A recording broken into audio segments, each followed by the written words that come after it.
Hello అండి, అందరికీ నమస్తే. Welcome back to our channel. బిగినర్స్కి ఈ వీడియోని అయితే చాలా యూజ్ అవుతుందండి. అంటే ఒక్కొక్కటి మీకు చూపిద్దామని చెప్పి నా ప్రయత్నం. ఫుల్ వీడియో అయితే లెంత్ ఎక్కువైతుందని చెప్పేసి ఇట్లా చిన్నగా కొంచెం షార్ట్స్ రూపంలో పంపిస్తే మీకు అర్థమవుతుందని చెప్పి నా ఆలోచన అండి. అయితే బ్యాక్ పార్ట్ కోసం అయితే నేను ఇట్లా క్లాత్ అనేది తీసుకున్నా, సరిపోతుందో లేదో అని చెప్పేసి ఇక్కడనైతే జాయింట్ వేసిన, కానీ ఇది జాయింట్ లేకున్నా కానీ సరిపోతుంది. అయితే బ్యాక్ పార్ట్కు నేనైతే ఇది కూర తీసుకుంటానండి.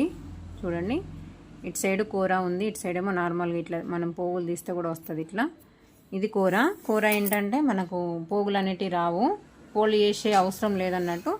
ఈ కూర అనేది ఇటు సైడ్ ఉండాలి. మనం స్టిచ్ చేసేదేమో అంటే పోగులాగా లేసింది మాత్రం ఈ మనం స్టిచ్ చేసే సైడ్ ఉండాలి.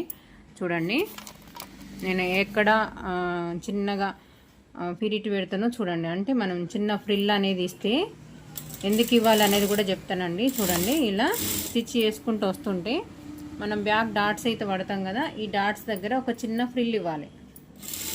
చూడండి, నేను ఎంత చిన్నగా పెట్టినా అది ఎందుకు ఇవ్వాలి అనేది కూడా చెప్తానండి.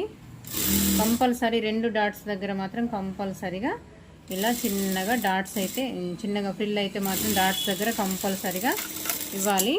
ఇచ్చిన తర్వాత ఇంకొకటి అనుగుడు కుట్ట అనేది వేయండి. అనుగుడు కుట్టు వేస్తే అది ఎందుకు పెట్టినాం అనేది కూడా క్లియర్గా చెప్తానండి. ఇలా స్టార్టింగే మనం క్లియర్గా నీట్గా నేర్చుకున్నాం అనుకోండి, మనము రోజు ఒక బ్లౌజ్ కుట్టినా పర్వాలేదు, కానీ చేసిన కాడికి పని ఖాయం చేసినాం అనుకోండి పర్ఫెక్ట్గా ఉంటుంది. ఇలా మనము హెమ్మింగ్ చేసే వాళ్ళకి ఇబ్బంది లేకుండా నేనైతే ఒక స్టిచ్ అయితే వేసేటప్పుడు ఏంటంటే ఇక్కడ దూరపు కుట్టు, పెద్ద కుట్టు అనేది కంపల్సరీ యూజ్ చేస్తా. ఎందుకంటే విప్పడానికి వాళ్ళకి ఇబ్బంది కావద్దు, వేసేటప్పుడు కూడా ఇబ్బంది కాకుండా.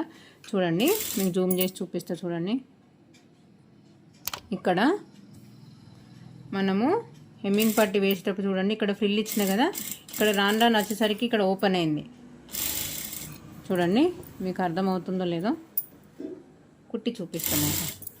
చూడండి, ఇక్కడనేమో ఫ్రిల్ ఇచ్చిన, ఇక్కడ పైనకి వచ్చేసరికి మాత్రము ఇది కరెక్ట్గా ఆడికాడికి సరిపోయింది అన్నట్టు. అంటే రాను క్లాత్ అనేది పైకి పెరిగినా కొద్ది. చూడండి, ఇక్కడనేమో ఫ్రిల్ ఉంది, ఇక్కడ పైన ఫ్రిల్ ఉంది, ఇక్కడికి వచ్చేసరికి ఓపెన్ అయింది.